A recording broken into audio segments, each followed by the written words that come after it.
It may be one of the few areas where conservative Republicans and the ACLU agree.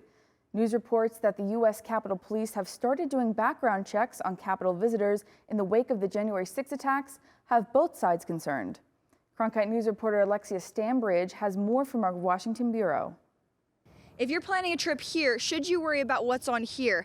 Some lawmakers worry Capitol Police are monitoring your social media. This is really invasive and really could violate some very basic constitutional rights. And so we need to know more. Know more about a report by Politico that said the Capitol Police Intelligence Unit has been looking into the backgrounds of Hill staffers and people who meet with lawmakers on or off Capitol Hill, paying particular attention to their social media posts.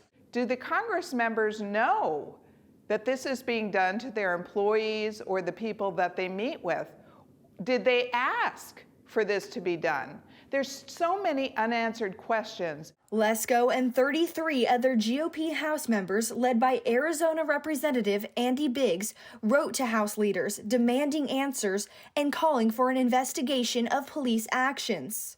I certainly think there needs to be a congressional legislation. The Congress should approve it and vet whatever the Capitol Police and Sergeant at Arms are doing. She worries the monitoring will stifle voters' willingness to speak with her. And that's a real concern, says Patrick Toomey, a senior staff attorney with the American Civil Liberties Union. These concerns are especially strong here, where individuals are coming under scrutiny simply because they are exercising their right to petition members of Congress. Toomey says monitoring social media can be dangerous because it can easily be taken out of context. When police set out to monitor people's social media activity without any reason to believe that they have engaged in criminal activity, that raises concerns under the First Amendment.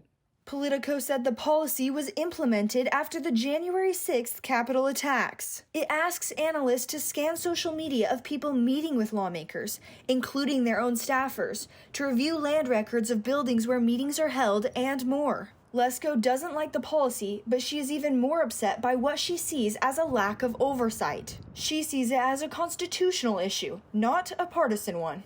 Whether one is a Republican or a Democrat, they shouldn't feel like they're being spied on. We repeatedly asked Capitol Police for comment but have not heard back.